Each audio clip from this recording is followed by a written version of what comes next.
Welcome, everyone. This is Brother Doug with the Awakened by Yahuwah Fellowship Group. I'm with my sister Shoshana, her brother Dennis, my sister Sally, and my sister Laura, and we are going to be continuing the book of Enoch tonight. We are going to be getting into Enoch chapter 76. So as I will start the reading here, and I will be putting my share screen on so you, the viewers, can read along with us.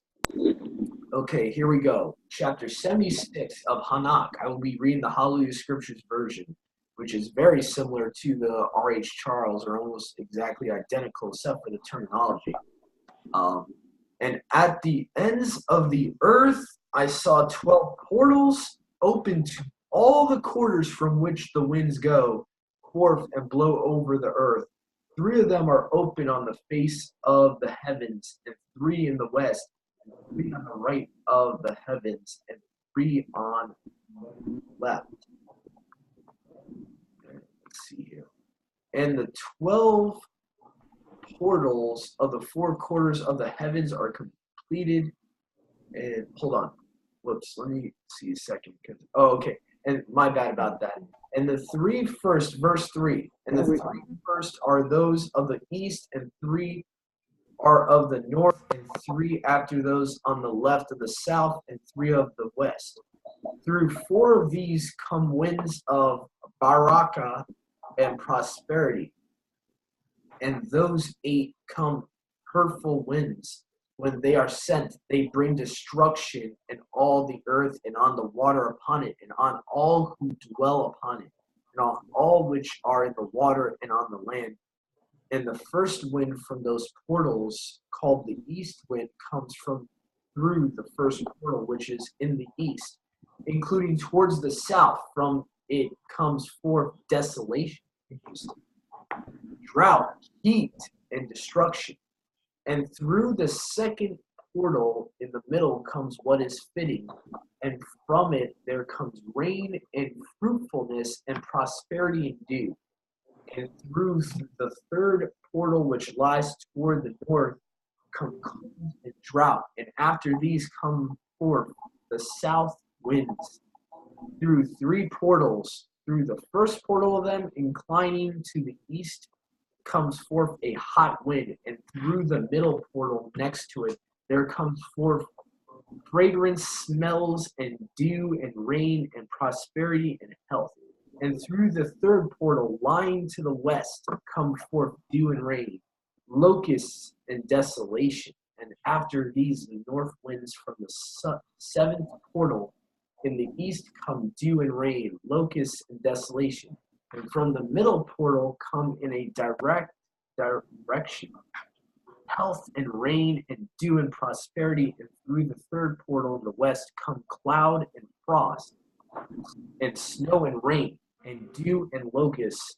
And after these 4 are the west winds. Through the first portal adjoining the north come forth dew and frost and cold and snow and ice. And from the middle portal come forth dew and rain and prosperity and baraka. And through the last portal, which adjoins the south, come forth drought and desolation, burning and destruction. And the 12 portals of the 4 quarters of the heavens are completed, in all their laws, in all their plagues, in all their goodness have I shown to you, my son Methuselah. So, wow, this is interesting.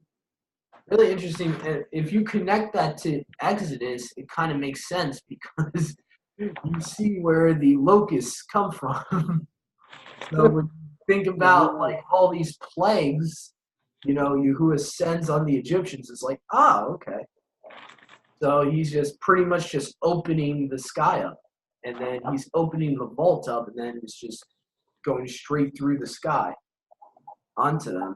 And so this goes right along with Revelation 7, where he says, "And after this I saw 4 messengers standing at the 4 corners of the earth, holding the 4 winds of the earth, that the wind should not blow on the earth, nor on the sea or any tree. And I saw another messenger coming up from the rising of the sun, holding the seal of the living Elohim. And he cried with a loud voice to the 4 messengers to whom it was given to harm the earth and the sea, saying, do not harm the earth, nor the sea, nor the trees, until we have sealed the servants of our Elohim upon their foreheads. And I heard the number of those who were sealed, 144,000, sealed out of all the tribes of the children of Yisrael. And I just thought of this chapter as you were reading, because these are the same 4 winds that blow on the earth and cause disaster. And some can be for good and some can be for evil. And it looks like quite a few were not too good. And this explains it, I think, in Revelation 7, that there are 4 winds that are there to harm this earth and the sea and the trees and all things. And we need to know that we are sealed by Yahweh. And one of the 144,000, we've got to be. And it's our calling. So after that, 4 quarters. I just thought that would go right with it.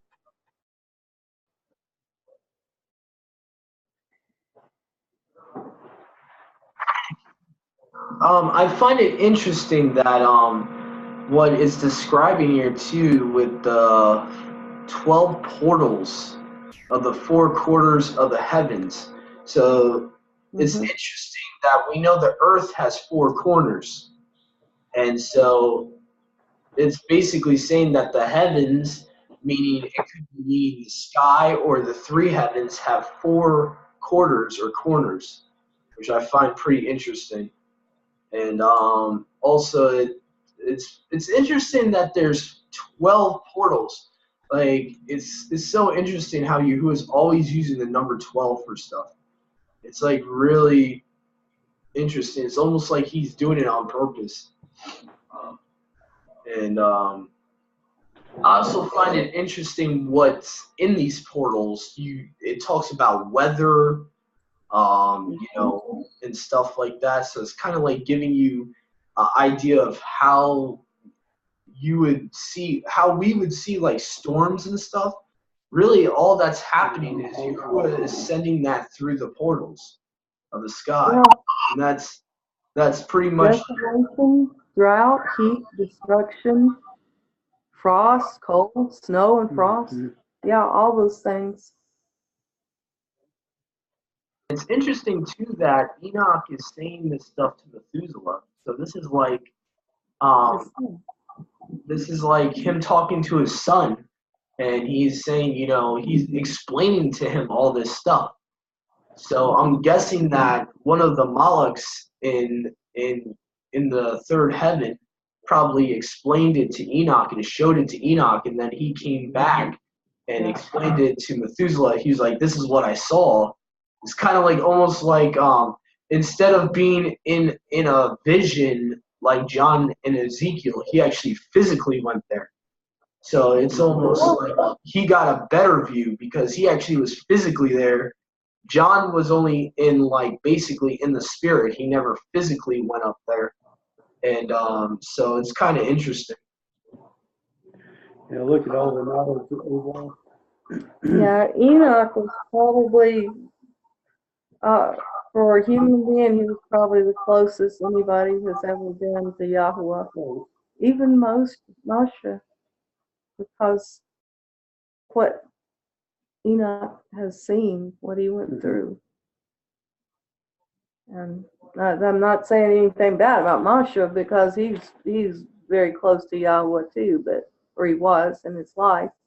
But Enoch, I think, was of all men very humble and close to Yahuwah. He preferred the company of Yahuwah and the Malachim to men. Yeah. He tried to get away from men.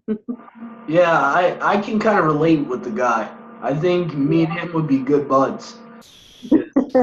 I can relate to that a lot.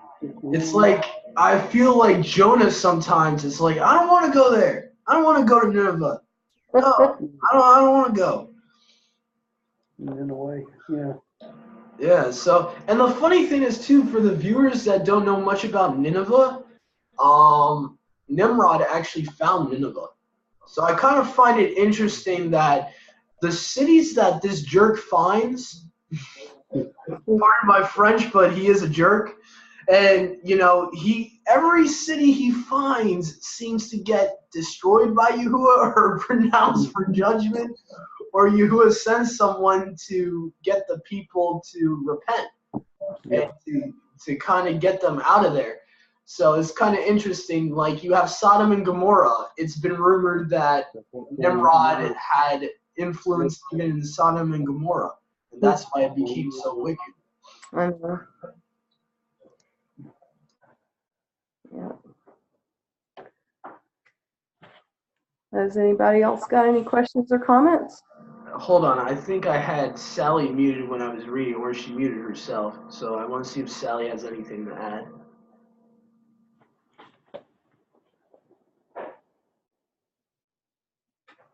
Sally, have you got anything to add? I'm just having trouble. It's that point in the day when I'm struggling to stay awake. Oh, yeah, it's But, getting late. I'm enjoying listening to the study very much. Okay, well, we were talking about who Enoch was and how close to Yahweh he really was. He had to have been. Oh, I know. Oh, Sure yeah. admire. I said, yeah, I know.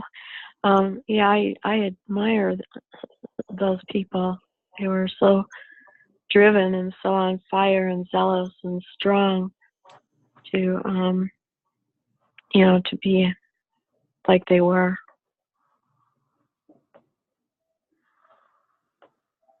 Yes, and we've got to become stronger ourselves and really desire his company more than any human being. Yes.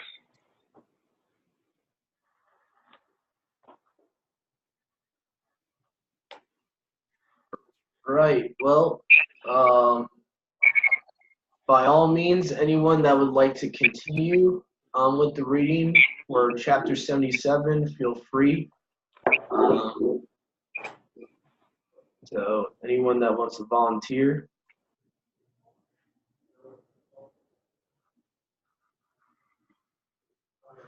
Sorry, I'm highlighting mine. Yeah. I'm calling my coloring book. Yeah. I might look for that version. Does it say the author of yours, Shoshana? Because I really want to get a physical one. I'm trying to see if I can find a really cheap version. Of which? Of Enoch. Oh, the R.H. Charles version? Well, yours is a hard book.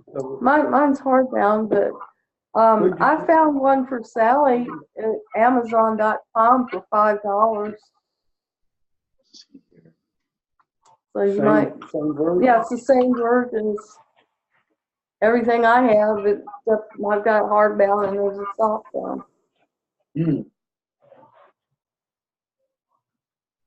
I'm gonna have to look into that. So I don't know if you guys want to read. One of you guys want to read 77, or I'll read it since nobody else is volunteering. Yeah, I'm just not trying to hog it. And the first quarter is called because it is the first, and the second the south, because the Most High will descend there. Yea, there in quiet a special sense will he who is Baruch forever descend. And the west quarter is named the diminished, because there all the luminaries of the heaven wane and go down. And the fourth quarter, named the north, is divided into 3 parts. The first of them is for the dwelling of men, and the second contains seas of water, and the abysses, and forests, and rivers, and clouds. And the third part contains the garden of righteousness. I saw 7 high mountains, higher than all the mountains which are on the earth, and thence comes forth frost, and days, seasons, and years pass away. I saw 7 rivers on the earth, larger than all the rivers. One of them, coming from the west, pours its waters into the great sea. And those 2 come from the north to the sea, and pour their waters into the Eurythean Sea in the east. And the remaining 4 come forth on the side of the north to their own sea. 2 of them to the Eurythean Sea, and 2 into the great sea, and discharge themselves there.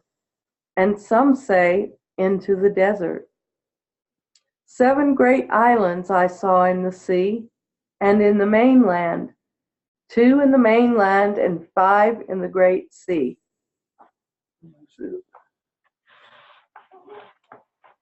I am amazed by the trips Yahweh took Enoch on. Yeah, Amazing. personally. And he's telling us that the Most High will descend. I'm going to highlight that. That's at the beginning. The Most High will descend there. There is quite a special sense. Will he who is Baruch forever descend? Oh, that's not you, that's yea. Sorry. That is the first paragraph in chapter 77. And the first quarter is called the east because it is the first. And the second, the south, because the Most High will descend there. Yea, there is quite a special sense. Will he who is Baruch forever descend? That tells us something right there, Oh, yeah. where Yahusha is going to come. He's going to be coming to the south quarter, it looks like.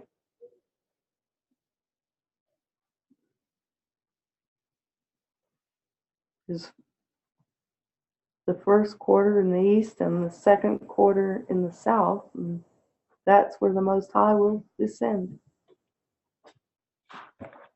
We know his feet will land on Mount Zion. Is it Mount Zion or the Mount of Olives? I think you said it was the Mount of Olives. His feet will be on the Mount of Olives. And where is that? But in That's in Zechariah. I believe it's in, I'm thinking Zechariah 12. Because 14 is about, well, actually it might be in 14. Let me check right now. Because I know Zechariah 13 is about Yahusha being seen by basically all the inhabitants of the earth, and they're mourning because they see it's like a woman seeing her only child, and so I remember that's Zechariah 13. 14, let me see. Zechariah 14, verse 4. Yeah. I found it. Yeah, and it says the Mount of Olives, which is before Jerusalem on the east, and on the Mount of Olives shall. So basically, the Mount of Olives is going to split in two. Half of it will go to the east, half of it will go to the west. And it's interesting that most scholars realize that, or they they realize that this is referring to Yahusha. And so I kind of find it funny because it's really interesting when I've read this so many times where it talks about that it says Yahuwah my Elohim shall come and all the set apart ones with you. So verse 5 is actually talking about that we're coming with him to the Mount of Olives, which is interesting. Yes, we are.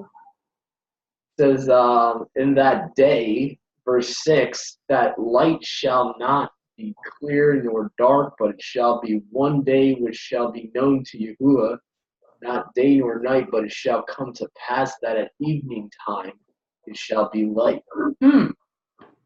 When a day starts, and it shall be in that day that living water shall go out from Jerusalem, half of them toward the former sea and half of them toward the hinder sea. Hold on, let me change my translation. King James gets weird with this. All this stupid British English. All right, on that day living water shall flow out from Jerusalem, half of them to the eastern sea and half of them to the western sea. Okay, that makes more sense. Thank you. It shall continue in summer and in winter, and you will be king over all the earth. On that day Yahuwah will be one and his name one. So that's kind of interesting. That verse 9 says Yahuwah shall be one and his name one. So I wonder if that's like to me, I kind of get a little bit of a oneness between the Father and the Son there. And it says, Yahuwah shall be one and his name one. So I don't know, to me, that's kind of what I got from that verse in verse 9 of Zechariah 14. Kind of like interesting parallel with the Father and the Son. And so that's pretty interesting. So yeah, the Mount of Olives. And to note too, in the book of Psalms, it refers to the true Mount Zion in heaven as that is the mountain of Yahuwah, and it's to the sides of the north. So I find it kind of funny that Halel, Gabriel was trying to set his throne above the stars of Yahuwah on the sides of the north. So it's possible that he was trying to take possession of Yahuwah's mountain in the heavenly realm. Because a lot of times Mount Zion is metaphorically referred to, at the sides of the north and all that.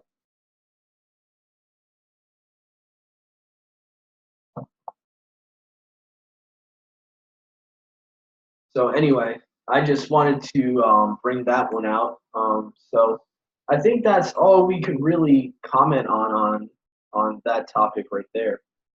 So I don't know if anyone has anything else to add.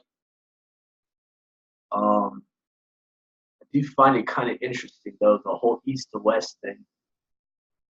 Especially that Yahuwah says that he casts our transgressions as far as the east to the west. So kind of find that interesting. I just want to add that I look forward to that day when we meet him in the air and come down to the olives. It's come up here. Mm-hmm. And again, Zechariah 14 talks about that there's going to be sacrifices at that time.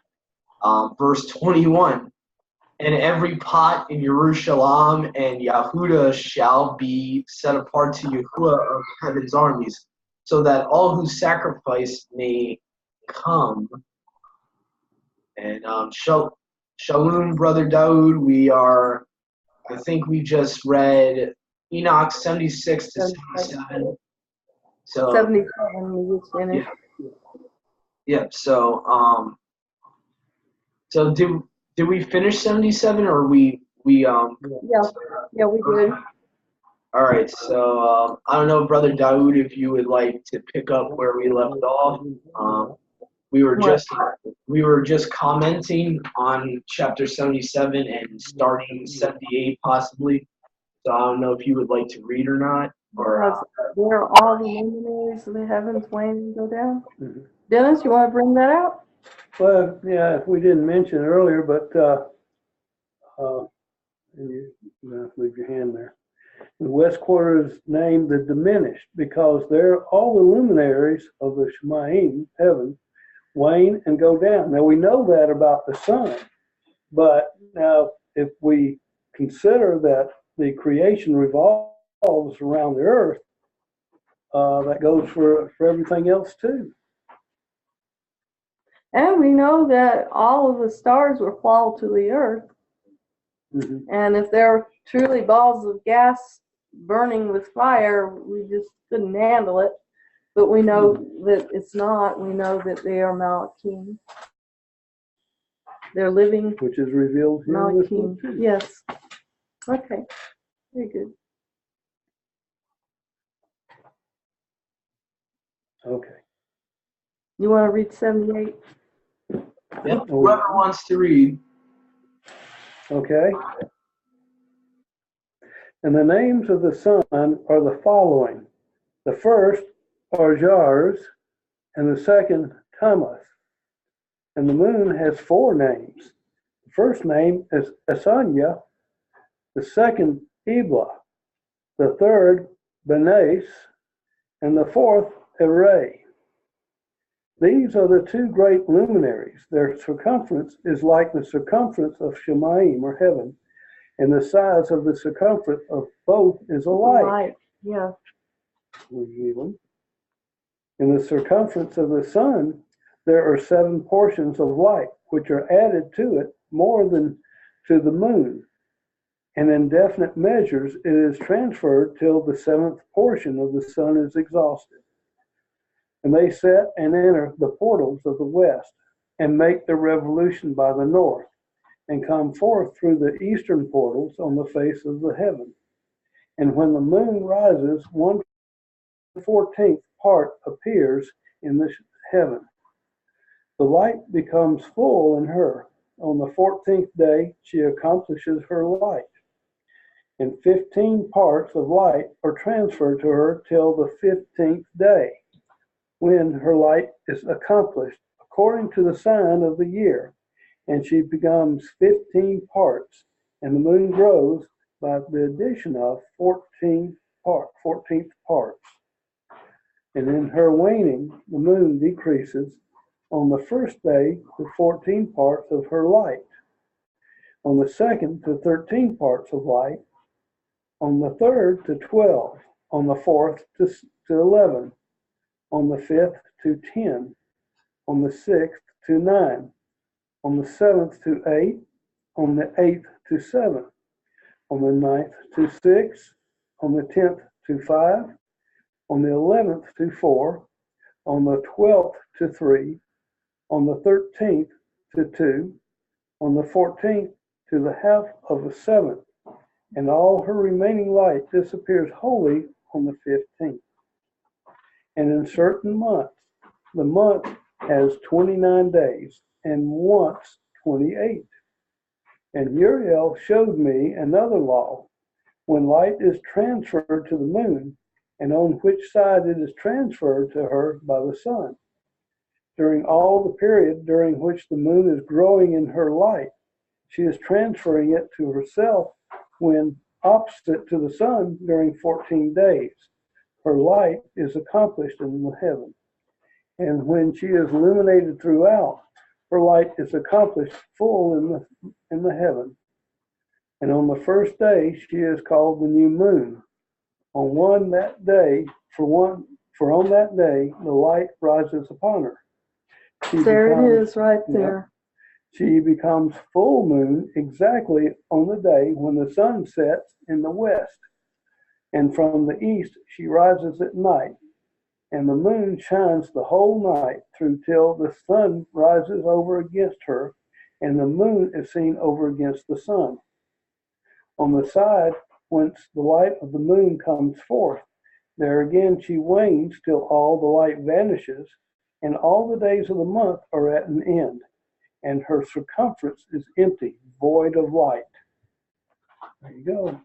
In 3 months she makes of 30 days, and at her time she makes 3 months of 29 days each, in which she accomplishes her waning in the first period of time, and in the first portal for 177 days. And in the time of her going out, she appears for 3 months of 30 days each, and for 3 months she appears of 29 each. At night she appears like a man for 20 days, and by day she appears like the heaven, and there is nothing else in her save her light. That's it. That's a very interesting chapter right there, because this really gives you the calendar. Before we learned in, I think it was chapter 73, was it? 73. Where it told us there was 364 days in the year, and the last day of the year is the spring equinox, when you have the equal day, equal night. And the world tries to say the spring equinox was on the 20th, but it was not, because we looked at the almanac calendar, which actually showed the sunrise and sunset were the same time, giving equal day and equal night on the 17th. And then on the first day, which is the new moon, and that's in verse 12 here, I think. Is that verse 12? My eyes are failing. But we're where we're going through chapter 78 here. On the first day, she is called the new moon, for on that day the light rises upon her.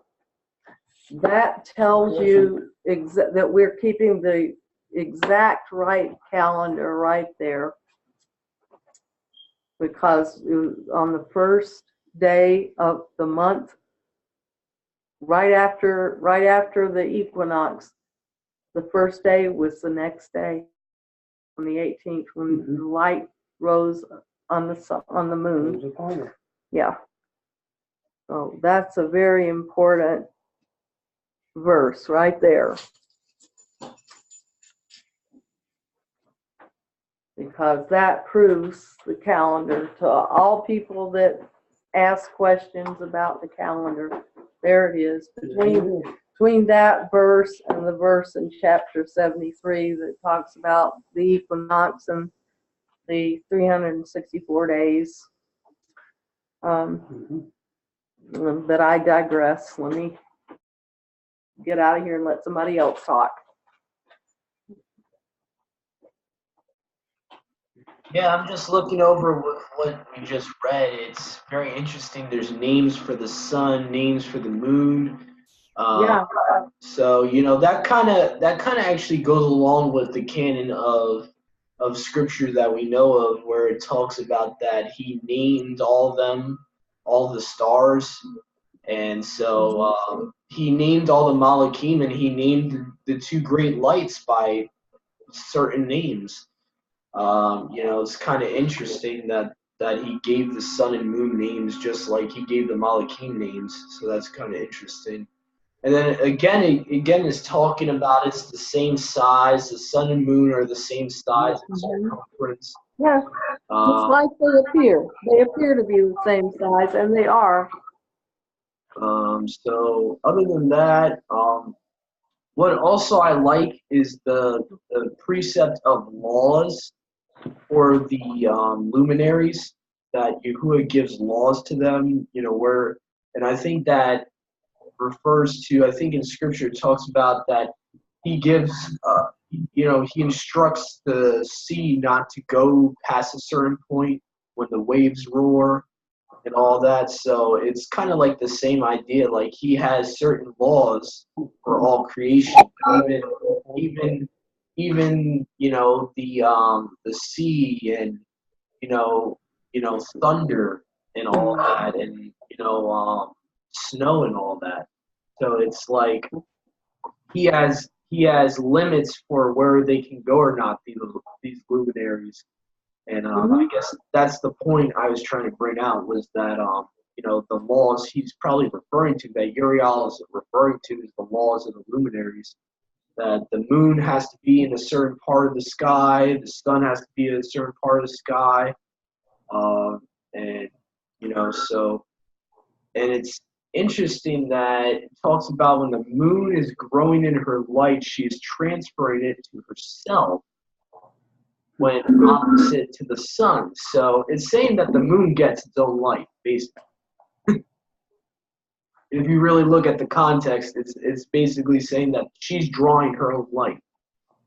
And so the sun has its own light, and pretty 7 times greater than the moon. And I just added that. The sun is 7 times greater than the moon in its light.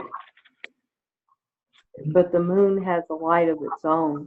And people have done some very interesting tests with these lights, in which they've shown that the sun is actually a hot light and the moon is a cold light. Because when you're in sunlight, the brightness of the sun, it's very warm.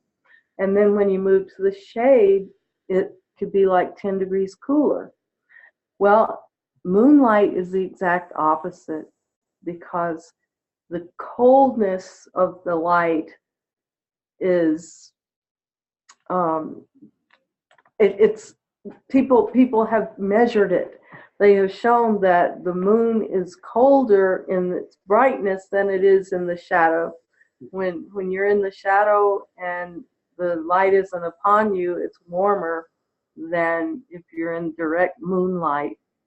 It's colder. Just thought I'd add that. Because people have actually done the testing on that, and we saw it on YouTube.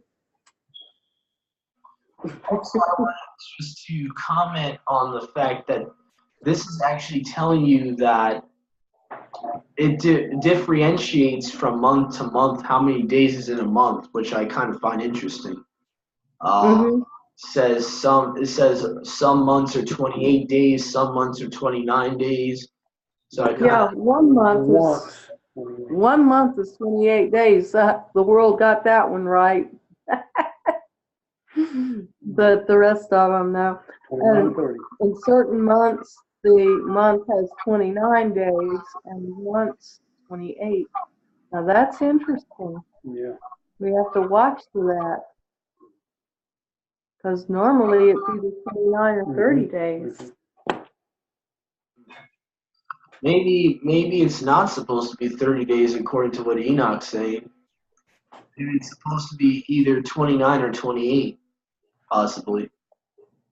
No, because when we wrote it, it was always been either 29 or 30. But one time in the year, it's going to It be might 28. be 28, yeah. And that's what it says. Once, yeah. Interesting.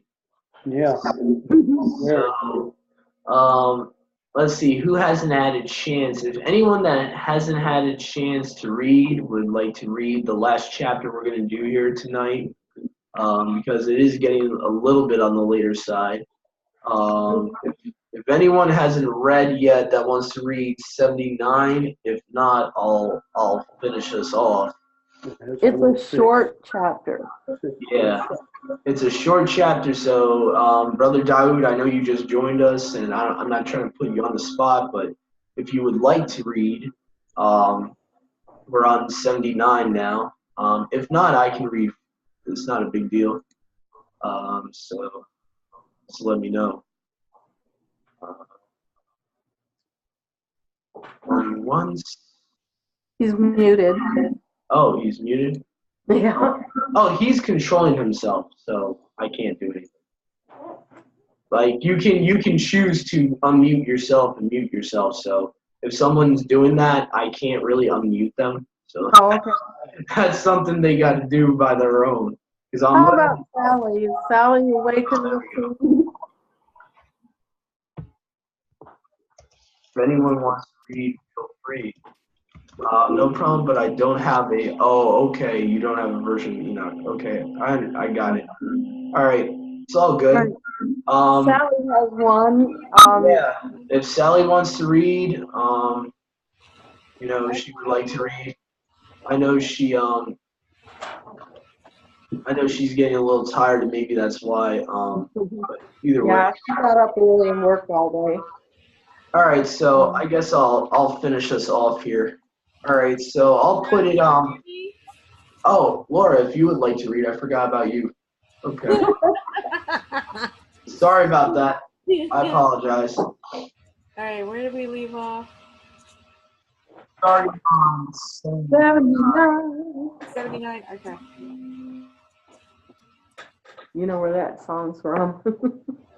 And now, my son, I have shown you all matters. And the law of all the stars of the Shemahim is completed. And he showed me all the laws of those for every day, and for every season of being ruled, and for every year, and for its going forth, and for the order prescribed it every month and every week, and the diminishing of the moon, which takes place the sixth portal. For in this sixth portal her light is accomplished, and after that there is the beginning of the diminishing, which takes place in the first portal in its season, till 177 days are accomplished, reckoned according to weeks, 25 and 2 days. She falls behind the sun and the orders of the stars exactly 5 days in the course of one period, when this place which you see has been traversed. Such is the picture and sketch of every light which Uriel, the chief messenger, who is their leader, showed to me. Okay. So see, there is an order in everything. Oh yeah, yeah. I think Uriel is actually, according to what we see in this book of Enoch, he's pretty high up there. I think he's like along the lines as Ark Malachim almost. He's very close to Mikael and Gabriel, and I think he's got a similar position technically up there. And we were just talking about this stuff, me and Laura, about before we got on this study about the different positions and how before Gadriel fell that he was a covering cherub, and he was probably one of the higher positions. I mean, to cover Yahuwah's mercy seat, that's a pretty high position to hold. And so, the seraphim, you got a lot of different types of malachim, and they all have certain positions. And I think Mikael is definitely a warrior type of malach. He's I always look at Mikael like he's the number one soldier. He's the first in command when you want to talk about the heavenly armies, and he's the one Yahuwah usually sends to do Yahuwah's will. When you talk about fighting Gadriel, Yahuwah usually sends Mikael to fight him. And in the book of Daniel, you can even see Mikael fighting the prince of Persia, which, scripture, usually when you see prince referring to a Malach, it's actually short for principality. So that's why a lot of times you see Mikael, the prince of your people, he's not an actual royal prince, he's a principality. And that's why you see like that type of terminology.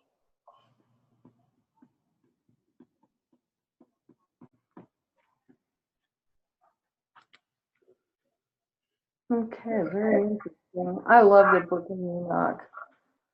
It's, wonderful information. so many people claim to be on the Enoch calendar, and they forget or just don't, somehow they don't see that it shows the first light of the moon as the first day. And Hasn't been open to them. also then there's 364 days they get that, and then the equinox is the equal day and equal night. I think they get that, but they don't get the moon's involvement in the calendar. And that's the whole reason we have the word month. Yeah, and really that's what Yahweh told us in Bereshit, chapter 1. I mean, it's a very clear that the luminaries are for setting the Moedim, and I think that's in verse 14 of Bereshit 1. And Yahweh said, "Let lights come to be in the expanse of the Shemayim to separate the day from the night, and let them be for signs and appointed times, Moedim, and for days and years. And let them be for lights in the expanse of the Shemayim to give light on the earth." And it came to be so. But the important thing that tells you this is the calendar, that the lights are for signs and appointed times. And I believe there's another witness to that. Dennis, do you remember where that is? I'm about to find it right now. It's actually, and it's specifically talking about the moon and not the other luminaries. It actually says that the moon was made for appointed times. Right. Psalms 104, chapter 104, verse 19. I'm going to put this on share screen here. And clearly, this is actually only saying that the moon was made for the appointed times. There it is. I got it highlighted already. If you actually look at the word appointed times, it's the same word being used in Genesis, funny enough. So if you actually look in the concordance, that it should have been translated as appointed times, not seasons and years, as most English translations put in the Genesis account. It's actually supposed to be appointed times. So, and let's see here. Yes, so it says oh my goodness, people, calm down with the messenger. All right, yeah, let's see here. He made the moon for appointed times. The sun knows it's going down. Basically, what it's saying literally in Psalms 104:19 is that he made the moon specifically for appointed times, meaning that that's what we go by for the feasts. And then he goes on to say in the same verse that the sun knows when to go down, knows when to set. So it's very clear what Yahuwah is trying to say in that verse. So that's pretty much what I wanted to bring out, and that's Psalms 104:19. And so I believe that verse alone should give you what you should go by for basically for the calendar for the feast days, for the Moedim. Well, it tells you that the moon sets the calendar.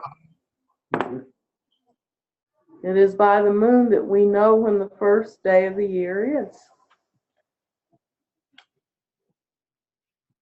He made the moon for appointed times. Okay. Anybody got any thing else to say? It's getting late. Yeah, I think we can end the recording at this point. But before I do that, if anyone else has any comments, anything to add, anything you want that you got from the chapter that you would like to expound upon before we go off. As the good old saying goes, say now before you hold your peace. Well, for those who are confused about what the calendar should be, I think the book of Enoch, in conjunction with some scriptures, gives you what you need. Like we just read, that he made the moon for appointed times. And this year in particular, we see the new moon was on the 18th of March, and it's the first day of the year. The last day of the year was the 17th, because that was the day where you had equal day and equal night, the vernal equinox. And it's pretty simple, but it may sound complicated when we talk about it, but it really isn't. It's really simple. And if anyone has questions about the calendar, I'd be happy to talk to you about it. I think we all would. We're here to help people learn the truth. And that's all I wanted to say. All right, Brother Daoud, Sister Sally, Sister Laura, if any of you guys have anything to add, please let me know. Unmute you guys, and if you have anything to add, before one last chance before I end the recording here.